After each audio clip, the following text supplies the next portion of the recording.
Hello guys, இன்றைக்கி பார்த்தீங்கன்னா சூரை மீன் குழம்பு தான் வைக்க போகிறேன். சிம்பிளானது தான். ஃபிஷ் க்ளீன் பண்ணி வச்சுருக்கிறேன். மசாலா பொடி, சின்ன வெங்காயம் நறுக்கியிருக்கேன், இஞ்சி பூண்டு நச்சு வச்சுருக்கிறேன், ஒரு தக்காளி, ஒரு 2 மிளகா, பின்ன கொடம்புளி அதை ஊற வச்சுருக்கிறேன். மசாலா பொடி எப்படி செய்யலான்னு பார்க்கலாம். எல்லாம் கொஞ்சம் கொஞ்சம் தான். கடாயை எடுத்துகிட்டு ஆயில் சேர்த்துட்டு அதில் கருவேப்பிலை,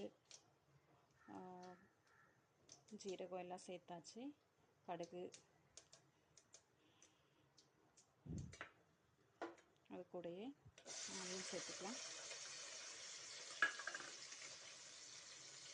தக்காளி மிளகாய் சேர்த்து வதக்கிக்கலாம்.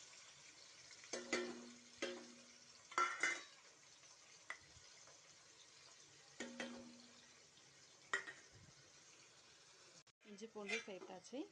சேர்த்து நல்லா பொன்னிறமாகிற மாதிரி நல்லா வதக்குறேன்.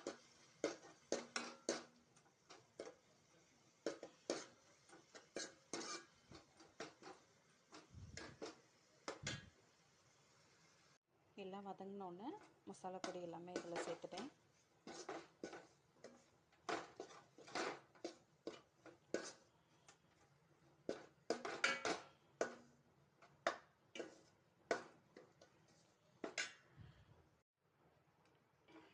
தண்ணி சேர்த்துட்டேன். ஒரு 2.5 கப் அளவு தண்ணி சேர்த்துருக்கேன்.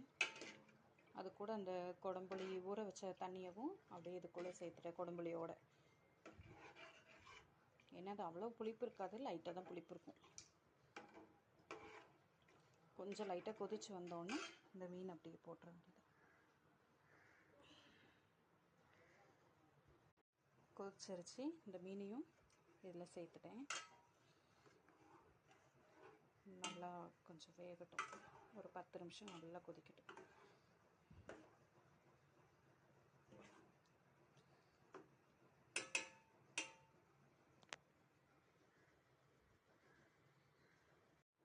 சூப்பரான ஃபிஷ் கறி ரெடி ஆயிருச்சு.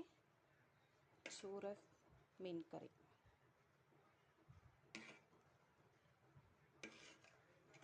ஸோ வீடியோ பிடிச்சிருந்தால் லைக் பண்ணுங்கள், ஷேர் பண்ணுங்கள், சப்ஸ்கிரைப் பண்ணிக்கோங்க. தேங்க்யூ.